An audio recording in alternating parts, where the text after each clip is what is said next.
There's a moment every leader dreads. You're staring at their name on the org chart, you've had the conversations, you've given feedback, maybe even second chances and thirds, and still something's off. But firing someone, that's not a decision, that's a weight. Because this isn't just about performance, it's about people, livelihoods, families, identities, trust. And deep down, you're stuck between two painful thoughts. Am I being too harsh? And what if keeping them is hurting the whole team? Here's the truth that few say out loud. The longer you wait to make the hard call, the more damage it causes. To your culture, your credibility, and even to the very person you're trying to protect. We're going to walk through 9 real-world signs it's time to let someone go, and more importantly, how smart, emotionally intelligent leaders make that decision without guilt, fear, or ego. But first, a story, one from ancient Greece. In old marketplaces, fruit sellers would keep a close eye on their baskets. Why? Because one rotting apple, left too long, could spread mold to the entire batch. One apple could spoil 10. But here's the twist. The rot didn't always show on the outside. Sometimes it looked fine until it didn't. That's what problematic team members do. They erode culture slowly, not always visibly, but over time it spreads. So, when is it time? Let's talk about the 9 signals. Tip number 1. Repeated patterns after clear feedback. Everyone deserves feedback, but when the same issue comes up again and again, even after coaching, clear expectations and support, it's no longer a skills issue, it's a choice.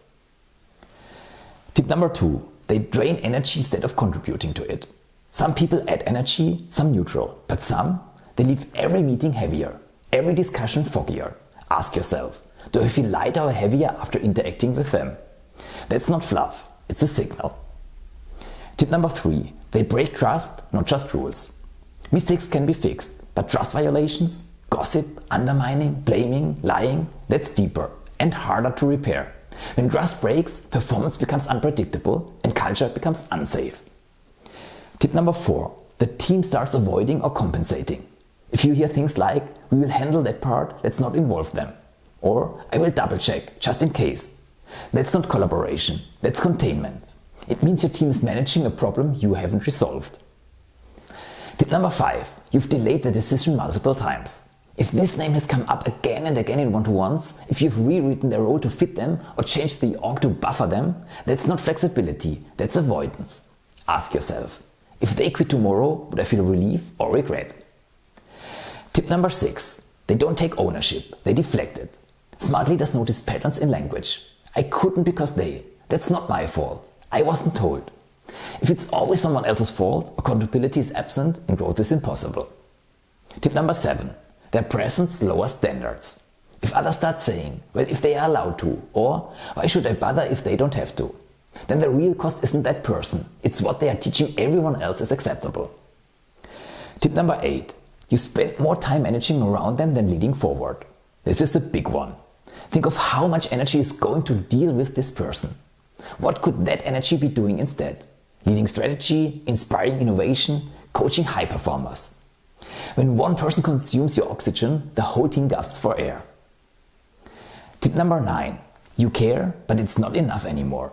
Sometimes you really like the person. You see potential. They're good-hearted, loyal, grateful. But that doesn't always translate to results or behavior. You can care about someone and still know they no longer fit the mission. Letting them go might just be the most respectful, honest thing you can do. Now here's the part people forget. Firing someone well isn't about anger or power. It's about integrity, clarity, kindness without delay. In 20 years of managing people, from factory floors to executive teams, I've seen this truth play out over and over again. Holding onto the wrong person too long always hurts more than letting them go at the right time. Not just for the team, for the person too. Because the truth is, sometimes people grow more after they leave. Sometimes being let go is the exact wake-up call they need. So, if you're facing that decision right now, here's the question to sit with. If I do nothing, what am I saying yes to? Because leadership isn't about avoiding pain. It's about choosing the right pain for the right reason. If you enjoyed this video, don't forget to subscribe and check the comment section for a free PDF on leadership, high performance and personal development. Thank you for watching.